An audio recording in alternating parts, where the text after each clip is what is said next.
Students, welcome once again to your own channel Krishna Singhdeo. Students, यहाँ पर आज हम मिल रहे हैं क्लास 10 के स्टूडेंट्स के लिए। क्लास 10 के वो स्टूडेंट्स जिनका कि एक इलेक्टिव सब्जेक्ट है इकोनॉमिक्स। इकोनॉमिक्स के सब्जेक्ट में सही राइटिंग टेक्निक क्या होनी चाहिए, इसके बारे में आज हम डिस्कस करेंगे। ना सिर्फ बातें करके बल्कि लिख करके, यस, रियल टाइम क्वेश्चन लिख करके देखेंगे। और फिर मैं आपको ये भी बताऊंगी कि क्या क्या इंपॉर्टेंट टिप्स है जो आपको आंसर राइटिंग के समय याद रखनी है, so that you get your maximum marks in this subject. तो वीडियो में बने रहो टिल द एंड। चलो लेट्स गेट स्टार्टेड। जो क्वेश्चन पेपर आपको यहाँ पर दिखाई दे रहा है, this is the specimen question paper of 2023। अब क्या यही सैंपल पेपर एप्लीकेबल रहेगा फॉर द ईयर 2024? अभी तक कुछ तो बोर्ड ने बोला नहीं है, तो हम यही अज्यूम कर रहे हैं यही है। बट एनीवेज, अगर कोई चेंज आया भी तो भी ये 2 मार्क के क्वेश्चन तो ऐसे ही रहते हैं। ज्यादा से ज्यादा चेंजेस आ सकते हैं in number of multiple choice question and all, और वो भी अभी तक हमें कुछ भी पता नहीं है, कोई क्लैरिटी नहीं है। तो अभी तक तो यही मान के चलना है कि 2023 का स्पेसिमेन पेपर ही 24 में एप्लीकेबल है। चलिए अब देखते हैं कि यहाँ पर जो क्वेश्चन दिया हुआ है आपके चैप्टर नंबर 1 जो फैक्टर्स ऑफ प्रोडक्शन है, वहां से मैं क्वेश्चंस ले रही हूँ। Question, explain any 2 factors affecting the productivity of land. अब देखिए, ये 2 मार्क का क्वेश्चन है। पहले सबसे पहली बात जो हमें याद रखनी है वो ये है कि यहाँ पर 2 वैलिड पॉइंट्स लिख के आने हैं विद द एक्सप्लेनेशन। ये वर्ड क्या है? एक्सप्लेन। अब ये वर्ड चाहे कुछ भी हो, एक्सप्लेन हो, मेंशन हो, नेम हो, नॉर्मली नेम मेंशन नहीं होता है, एक्सप्लेन ही होता है, या फिर कुछ डिफाइन करने के लिए बोला जाता है। जहां पर भी 2 मार्क का क्वेश्चन में कुछ 2 पॉइंट्स पूछे जाते हैं, वेरी स्पेसिफिकली एक्सप्लेन लिखा होता है। बट कई बार बच्चे ये जो क्वेश्चन की फ्रेमिंग होती है उससे कंफ्यूज हो जाते हैं। एक बात बहुत अच्छे से याद रखो, 2 नंबर सिर्फ पॉइंट्स लिख के आने के लिए आपको कोई भी नहीं देने वाला है। और कुछ कुछ बच्चे तो भाई अपना ही गणित लगा लेते हैं, ये सोचते हैं अच्छा 2 मार्क के क्वेश्चन में अगर एक्सप्लेनेशन लिखने के लिए 2 नंबर मिल रहे हैं तो हमने सिर्फ पॉइंट लिखे ना, तो उसका आधा नंबर 1 पॉइंट लिखने का, मतलब सब हेडिंग, और आधा नंबर दूसरा पॉइंट लिखने का। भगवान के लिए ये सारा काम आप एग्जामिनर के ऊपर छोड़ दीजिए। आपको अपने आप से ऐसा कोई कयास नहीं लगाना कि इसके आधे नंबर मिल जाएंगे। हो सकता है आपको कुछ भी ना मिले, हो सकता है आपको दोनों पॉइंट्स लिख के आने का सिर्फ आधा ही नंबर मिले। तो प्लीज ऐसा कुछ भी मत करिए। 2 ही नंबर का क्वेश्चन है, थोड़ी सी ही मेहनत करनी है, और मेहनत करने से घबराना कैसा, स्टूडेंट को तो मेहनत करनी ही होती है। तो चलिए अब देखते हैं इसका आंसर कैसे लिखना है। अब मैं यहाँ पर आपके सामने ओपन कर रही हूं मेरी वन नोट, जहां पर मैं इस क्वेश्चन का आंसर लिखूंगी। और आपको भी सजेस्ट करूंगी वीडियो को अभी का अभी पॉज करो और जाओ पेन एंड कॉपी लेकर आओ और नोटबुक में लिखना शुरू करो। चलो,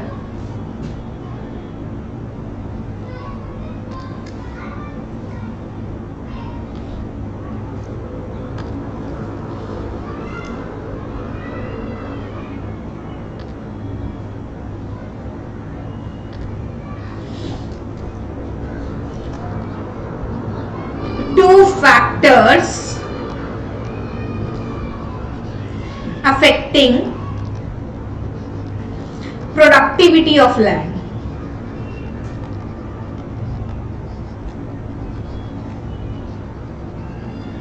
ठीक है, ये क्वेश्चन मार्क फॉर्म में नहीं लिख रही हूँ, क्वेश्चन ऐसा लिख दे रही हूँ सो दैट आपको एक स्टेटमेंट फॉर्म में लिख दे रही हूँ, सो दैट वी नो कि हम लोग कर क्या रहे हैं। अब अगर मैं factors affecting productivity of land करूं तो प्रोडक्टिविटी ऑफ लैंड के काफी सारे आपको पॉइंट्स बुक में मिलेंगे। मेरे पास यहाँ पर सीवी गुप्ता सर की बुक है, तो यहाँ पर से ही मैं यहाँ कुछ पॉइंट्स उठा रही हूँ और साथ साथ आपको समझाते हुए भी चलूंगी कि किस तरीके से आपको आंसर लिखना है। प्रोडक्टिविटी ऑफ लैंड के काफी सारे फैक्टर्स होते हैं, जैसे नेचुरल फैक्टर है, ह्यूमन फैक्टर है, इंप्रूवमेंट ऑफ द लैंड है, लोकेशन ऑफ लैंड है, ऑर्गेनाइजेशन है और ownership of land, availability of capital, proper use of land and state health. ठीक है, अब मैं इसमें बहुत ज्यादा पॉइंट्स का एक्सप्लेनेशन तो नहीं कर सकती, 2 ही पॉइंट का एक्सप्लेनेशन करना है। तो सबसे पहला ही पॉइंट मैं यहां से ले रही हूं, नेचुरल फैक्टर। ओके, तो ये आंसर हम कैसे लिखना शुरू करेंगे? देखिए, सबसे पहले आप एक फर्स्ट लाइन लिख देंगे, that factors affecting productivity of land. इस तरीके से लिख देंगे,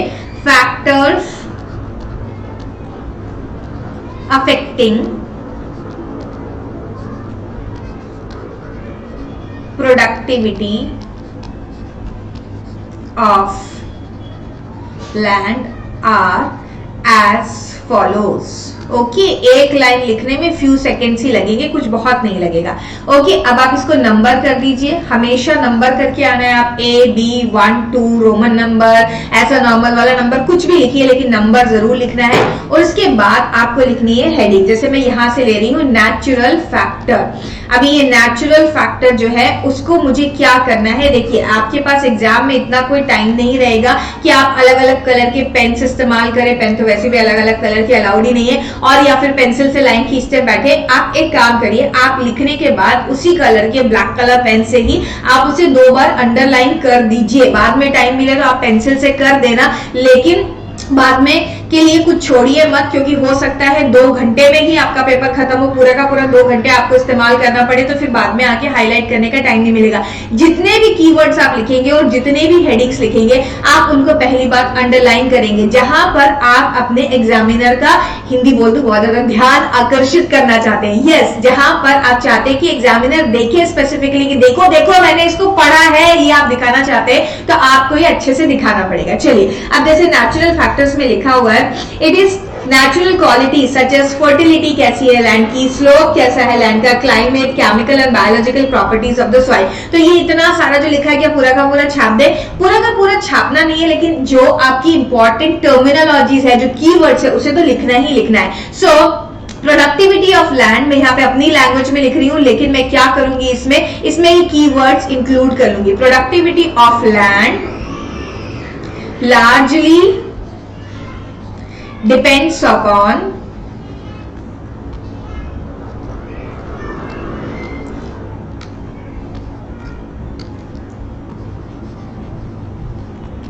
the natural factors like slope of land, fertility, then यहां पर क्या लिखा होता है, क्लाइमेट एक्सेट्रा. मैंने इतने कीवर्ड्स यूज कर दिए. आप देखो, ये जो स्लोप ऑफ लैंड है, आप लोगों को तो वहां पर दूसरा कलर यूज करने के लिए नहीं मिलेगा. मैं यहाँ पर इसे आप सिंपली 2 लाइन से अंडरलाइन कर देंगे. ठीक है, फर्टिलिटी, क्लाइमेट एक्सेट्रा. ओके, बस इतना हो गया. इससे ज्यादा आपको लिख के आने की जरूरत नहीं है. इतने में सफिशिएंटली आपने एक्सप्लेन कर दिया.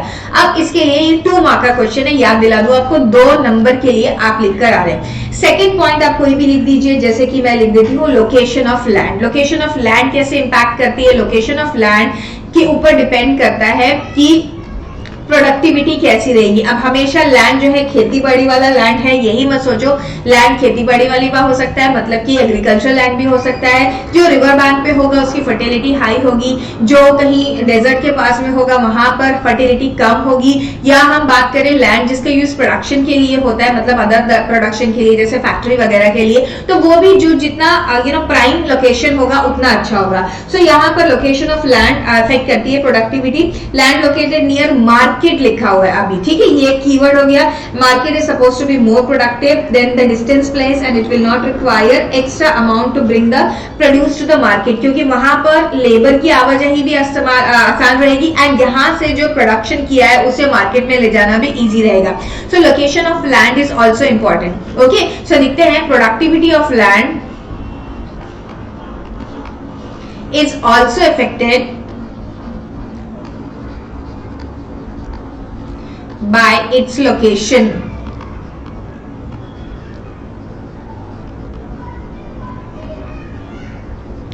Land situated at near लिख देते हैं, at नहीं, near market place. अरे इरेजर गुस्सा हो रही है, चलो कटाई रहने देते हैं इसको. नियर, हाँ अब जाके इरेजर सेलेक्ट हुई है.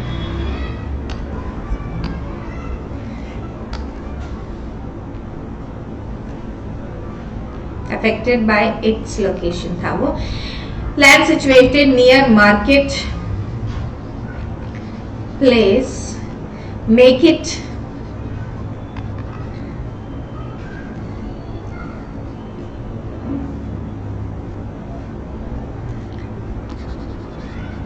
more feasible to send the produce to market.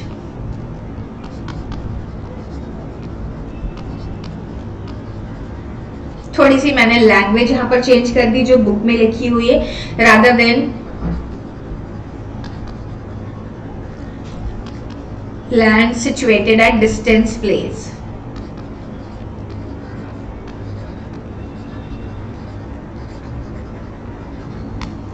Okay and इसी के साथ आपको एक और चीज करनी पड़ेगी, agriculture land in case of, ऐसा लिखते हैं। चलो थोड़ा सा इसकी वर्डिंग चेंज करते हैं, इन केस ऑफ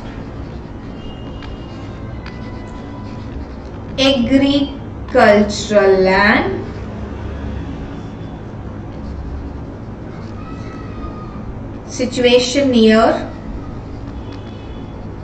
सिचुएशन या जिसको हम बोलते हैं लोकेशन नियर वाटर सोर्सेज या रिवर, चलो water sources will make it more productive. Okay चलिए, तो हमने क्या कर लिया, हमने दोनों ही तरीके के लैंड के बारे में यहाँ पर मेंशन कर दिया, चाहे वो कमर्शियल यूज वाला लैंड हो, चाहे वो लैंड हो जो कि एग्रीकल्चर के लिए यूज हो रहा है। दोनों ही केसेस में हमने बता दिया कि प्रोडक्टिविटी कैसे इंक्रीज होगी। ऐसे ही आप कोई भी और पॉइंट लिख सकते हैं। जैसे देखिए यहाँ पर मोर फीजिबल, ठीक है, situated near market place rather than distant place, in case of agriculture land situation और लोकेशन नियर वाटर सोर्सेस। आखिर ये सारे आपके कीवर्ड्स है, तो ये कीवर्ड्स आप हाईलाइट करते चलेंगे, मतलब अंडरलाइन करते चलेंगे, सो दैट आपका एग्जामिनर को मेहनत ना करना पड़े ढूंढने के लिए आपने लिखा क्या। एक और एग्जाम्पल दे देती हूँ, मुझे लग रहा है कि अगर किसी बच्चे ने ये वाला पॉइंट नहीं लिखा, कुछ और चूज किया, for example human factor. Okay, the human factors, land cannot produce anything in itself, so man has to apply labor on it to produce himself, therefore productivity of land also depends on the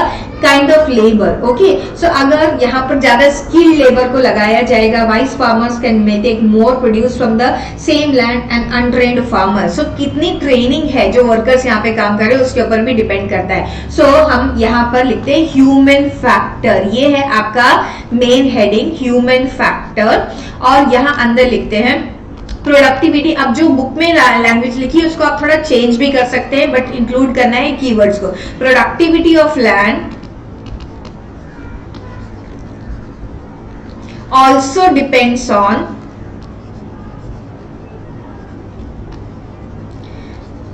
the workers, या economics की language use करें तो labours working on it,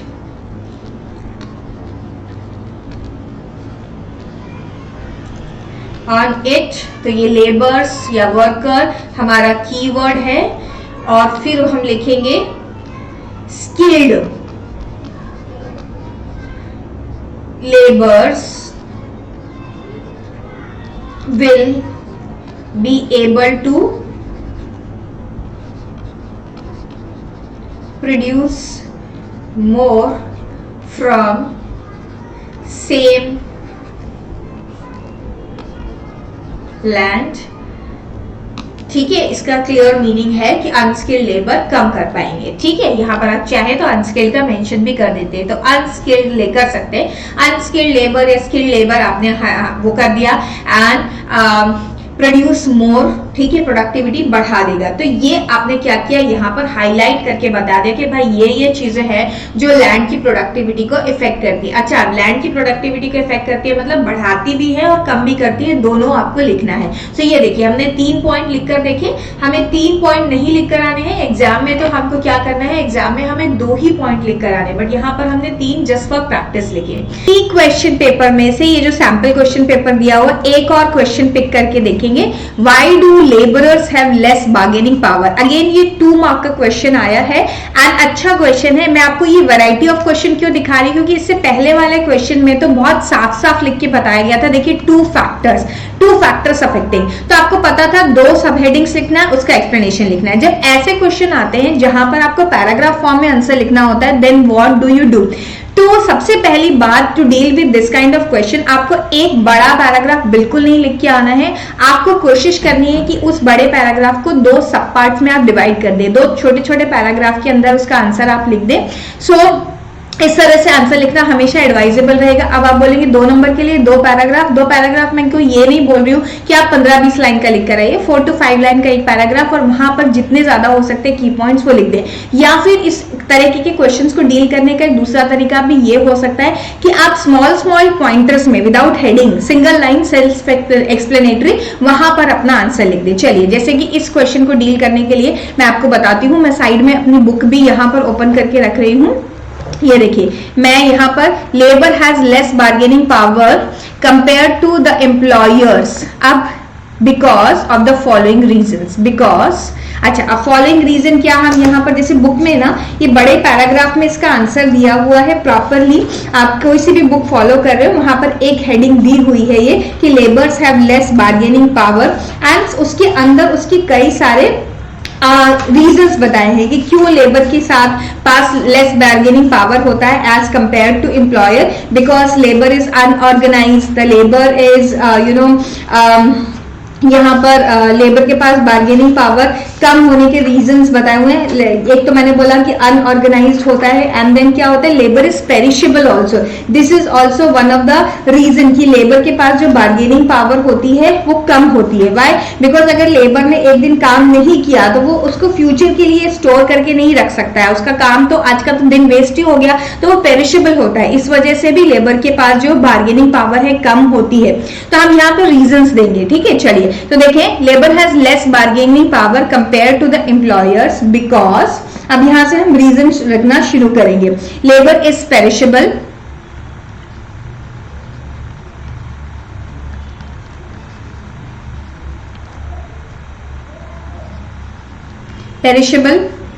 ठीक है, इसे हम underline कर लेंगे या हाईलाइट कर देंगे। Labour is perishable. फिर उसके बाद हम बात करते हैं, अच्छा, पेरिशेबल की स्पेलिंग मैंने शायद गलत लिख दी है। लेबर इज पेरिशेबल, फिर हम लिखेंगे उसके बाद बिकॉज लेबर इज पेरिशेबल, ठीक है। और फिर उसके बाद लेबर्स, अरे ये कैसा पेन सेलेक्ट हो गया, आर अनऑर्गेनाइज्ड, मतलब हर जगह आपको लेबर यूनियन वगैरह देखने के लिए नहीं मिलती है, ओनली फैक्ट्रीज वगैरह में ऐसा होता है कि दे हैव यूनियन, अदरवाइज ये नहीं होती है। And labour are generally poor also,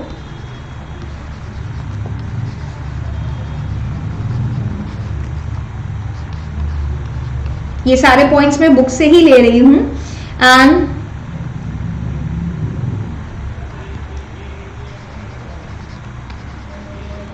most of the laborers, यहां पर हम लिख देते हैं specially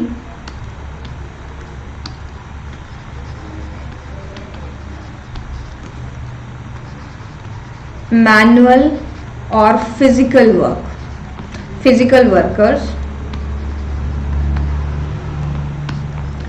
are not properly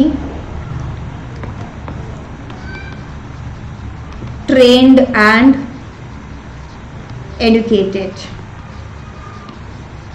okay, so यहां पर ये सारे रीजन इस तरीके से लिखने। अब देखिए, मैंने इधर आंसर कैसे लिख दिया, एक ही बिग पैराग्राफ में मेरा आंसर आ गया, हालांकि मैं बोल रही थी आपको 2 पैराग्राफ में लिखना है। अब इसको लिखने का एक और तरीका हो सकता है, ये बिकॉज के बाद आप ये जो सारे हमने वर्ड्स लिखे हैं, ये देखिए, labour is perishable, labour is unorganised, poor, most of the labours are specially are not properly trained और एजुकेटेड। हम इसको पॉइंटर्स में भी लिख के आ सकते थे। कैसे पॉइंटर्स में लिख सकते थे? बिकॉज ऐसा लिख सकते थे, एक नंबर 1 डालते, labour is perishable, it can't be, थोड़ा सा एक्सप्लेन कर देंगे फिर इट को, can't be stored. Then second one, mostly labours are unorganized, which lessens their bargaining power,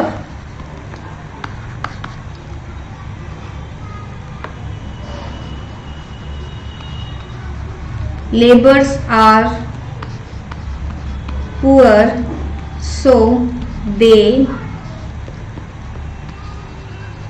can't afford to wait for right opportunity। मतलब ऐसा नहीं कि आज का काम जाने देंगे और वेट करेंगे कि सही अपॉर्चुनिटी आए, जो मिल रहा है वही करना पड़ता है उनको। और आप लास्टली लिख सकते हैं labours are not well trained and educated. ये सारे रीजन है। तो आपको इसमें से जो भी मेथड सही लगता है, मैं अगर मेरी पर्सनल चॉइस पूछेंगे तो I will give preference to this method, जहां पर हम क्लियरली पॉइंटर्स में आंसर लिख रहे हैं। इस तरीके से आंसर लिख के आना काफी बेटर रहेगा rather than writing in the paragraph. But ये चॉइस आपको कई बार टाइम के ऊपर भी बनानी पड़ती, क्योंकि कई बार ऐसा होता है कि टाइम बहुत कम पड़ रहा है, तो ये पॉइंटर्स लिखने में थोड़ा समय हो सकता है ज्यादा लग जाए rather than writing in the paragraph. क्योंकि जब आप एक फ्लो में लिख रहे होते तो आप फास्ट स्पीड में लिख पाते, तो you will make your own choice. लेकिन टीचर की चॉइस पूछे तो आपको ये वाला लिखना चाहिए, आंसर इस तरीके से लिखना चाहिए। और यहाँ पर अंडरलाइन नहीं भी किया तो चलेगा, क्योंकि each point is very clearly visible and very clearly मतलब हाईलाइटेड दिख रहा है यहाँ पर। तो स्टूडेंट्स, हमने आज 2 मार्क के 2 क्वेश्चंस देख लिए किस तरह से डील करने हैं। आगे आने वाले क्लासेस में जैसे मैंने आपको प्रॉमिस किया कि हम कोशिश करेंगे कि हर सैटरडे को हम थोड़ी राइटिंग प्रैक्टिस ले लें of these 3 subjects which I mention to you in the beginning of video. तो हम वहां पर कुछ राइटिंग प्रैक्टिस ले लेंगे। आगे आने वाले टाइम में मैं आपको 5 मार्क का क्वेश्चन भी बताऊंगी इसी चैप्टर से। पहले मैं एक एक चैप्टर के हिसाब से आपको क्वेश्चंस की प्रैक्टिस देती जा रही हूँ, क्योंकि आई एम अज्यूमिंग कि अभी तक 2 महीने हो चुके हैं साल की शुरुआत होके, कुछ 2-3 चैप्टर्स तो आपके आराम से कंप्लीट हो गए होंगे। तो इनिशियल चैप्टर्स में से हम कर रहे हैं, और जैसे जैसे समय आगे बढ़ता जाएगा हम और राइटिंग प्रैक्टिस को इंक्रीज करते जाएंगे। तो कॉमेंट बॉक्स में जरूर लिख के बताइए कि आपको ये आइडिया कैसा लगा कि हमने राइटिंग प्रैक्टिस स्टार्ट करी है। And I will really appreciate your comments and your suggestions as well. अगर आप चाहते हैं कि मैं कुछ और भी यहाँ पर ऐड करूं तो जरूर करने की कोशिश करूंगी। चलिए, आज के लिए इतना ही, मिलते हैं फिर से, तब तक के लिए bye, have a great day. And yes, video को लाइक एंड शेयर करना मत भूलना, और अगर सब्सक्राइब नहीं करके बैठे हो अभी तक तो सब्सक्राइब तो जरूर से कर दो। चलो, मिलते हैं फिर से, तब तक के लिए बाय।